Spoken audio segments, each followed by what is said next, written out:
আপনার যে বিয়ে শাদী ছাড়াই আজকে 11 দিন, আপনার জামাই গেছে আজকে 2 দিন, 19 দিন ছিলেন আমার বাসায় আপনার হাজবেন্ড কে নিয়ে। আপনি আমার কথা শুনেন, আমি বলি আপনি ভাই যে কাজটা আমার করছেন, আপনি কিসের ভাই হতে পারেন আমার, এটা বলেন। আপনি যেই কাজটা করছেন সেম একই কাজ তার বিয়ে করাইলেন, তার মানে আপনি কি দালাল? আমাকে বুঝান।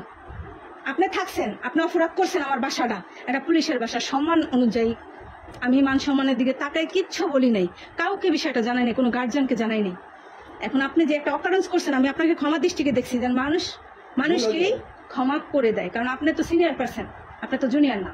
আপনি যে ভুলটা করছেন সেই একই আপনার রেফারেন্সে আরেকজনকে দিচ্ছেন, সেও যদি সত্যটা বলে আমি এই বাড়ির কেউ টের পাইব না।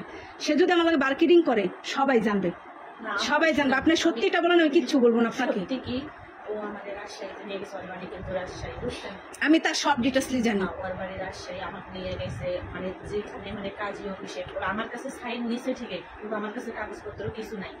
একটা পুরুষের সাথে ছিলেন আপনি এতদিন। এখন আমি একজন সত্যি, আমি যদি আমার সন্তানের যদি আমি দিব্যি খেয়ে যদি আপনার কোনো সন্তানের প্রতি মায়া নাই, আপনার আমার এখন মারা উচিত জানেন। আপনার সন্তানের প্রতি আপনার কোনো মায়া নাই। একটা মা হওয়ার পরে মা কিভাবে সন্তান রেখে আর একটা পরপুরুষের সাথে আসে? বাবারা পারে, বাবারা 2-4টা বিয়ে করতে পারে, এটা জাহেজও আছে আমাদের ইসলামিক ভাবে। আপনি তো আপনি এনার সাথে যে আসছেন, আপনি বিয়ের সাথে বয়ে আসবেন না? আর বিয়ের সাথে বয়া থাকবেন না? আপনি আপনি আমার সাথে একটা মিথ্যা বললে না আপনি বাঁচতে পারবেন না। বললাম না আপনার আল্লাহ খোদা নাই, আপনি আমার সাথে একটা মিথ্যা বললে আপনি বাঁচতে পারবেন না। আমি কিন্তু খুব ভালো মাইন্ডের মানুষ, আবার খুব খারাপ মাইন্ডের মানুষ। যে যেমন আমি ঠিক তার সাথে তেমন। আপনার মান সম্মানের কথা চিন্তা করে আমি আমার রুমের ভিতরে ডাইকা নিছি এবং তারে সহকারে আমি কিন্তু রাস্তায় বের করি না আপনাকে। এটা আমার দেখার বিষয় না, সাইন আমি ওনার থেকেও রাখবো, ওটা কোনো সাবজেক্ট না। কাজী অফিসে যাইতে হবে, বিয়ে করতে হবে, তারপর একটা পুরুষের সাথে থাকতে হবে। আপনি তো কোনোটাই করেন নাই, করছেন? তাহলে আপনি এই কাজটা যেন করছেন কেন?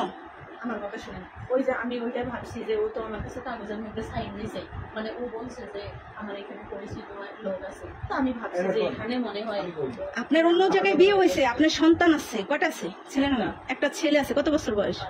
5 বছর একটা ছেলে আছে। আপনি তো আর বাচ্চা না, আপনি তো বাচ্চা না, কচি খুকিও না। আপনি 5 বছরই আপনি সংসার করেন না, সংসার তো 6-7 বছর করছেন। নিম্নে তো 7 বছর করার পর একটা সন্তান 5 বছর আপনার আছে। 7 বছর সংসার করে আপনি যে বাদামা চুলটে খাইতে পারেন না এরকমটা কিন্তু না। আপনি যথেষ্ট মেধাবী এবং জ্ঞানী। আপনি যে কাজটা করছেন খুব খারাপ করছেন। এখন এই কাজের থেকে আমার রুমটার ভিতরে যে কাজগুলো করছেন, এখন আপনার কি শাস্তি দেওয়া উচিত? আপনি নিজেই বলেন, কি শাস্তি দেবো আপনাকে? আমার একটু কথা বলবেন? আপনি কি বলবেন? আপনার তো লজ্জা থাকলে আপনি কথা বলাই উচিত না। না, আমি তারপরে বলবো। আপনি তো নির্লজ্জ, বলেন আপনি কি বলবেন? এই যেদিন আসছে বলছি, আমি সামনে জিজ্ঞেস করি, বলার পরে আমরা বলবো যে ভাই এই 2-3 দিন গেলে আপনার যে সাহেব আমার সাথে যে লোকটা আসলে প্রথম মোটা করে দুদিন আসলাম না প্রথম দিন, আপনি ছিলেন না, কয়ের নিয়ে আমরা কাজী অফিসে যান। এর কথা আমি সামনে এসে জিজ্ঞেস করি। সে বলছিল আপনাকে কাজী অফিসে যাওয়ার কথা?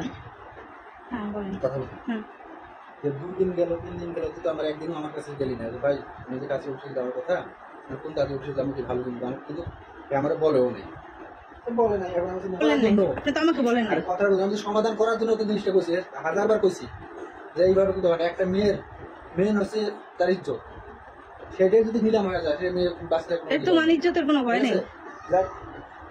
কেমনে কেমনে কেমনে ওদের চলতেছে।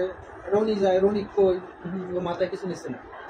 অলরেডি বিশ্বাস করবেন কিনা যে কাটার উপর আছে, রনি গেছে বাইসে গেছে, কালকে বিধম মারি নাকি রনি কেন?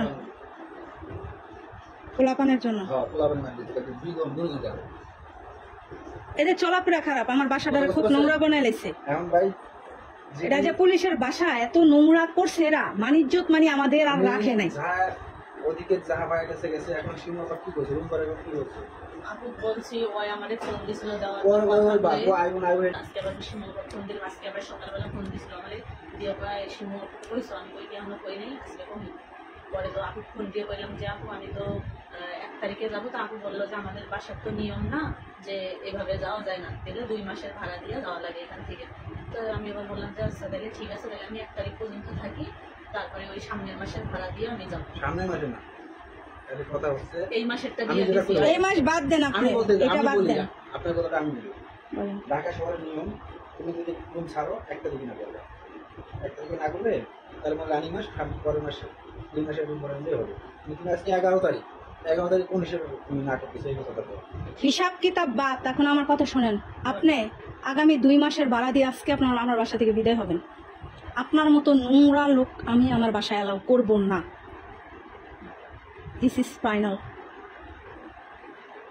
দিয়ে আজকের ভিতরে আমার কথা শোনেন, আজকের ভিতরে দিয়ে আপনি এই 2-1 ঘন্টার ভিতরে চলে যাবেন। আপনাকে মানুষ ফিসালে, বুঝতে পারছেন? আপনি একটা মেয়ে মানুষ।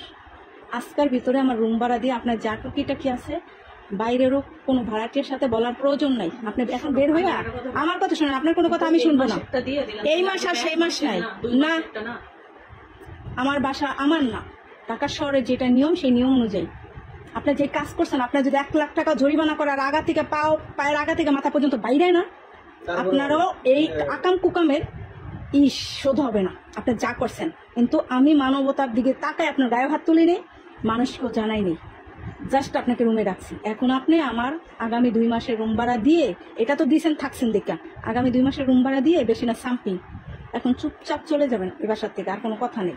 আর যদি তা না দেন, আপনাতে কিভাবে নিতে হয় আর কি করতে হয় তার পরবর্তী ব্যবস্থা আপনি নিজের চোখে দেখবেন। ক্লিয়ার?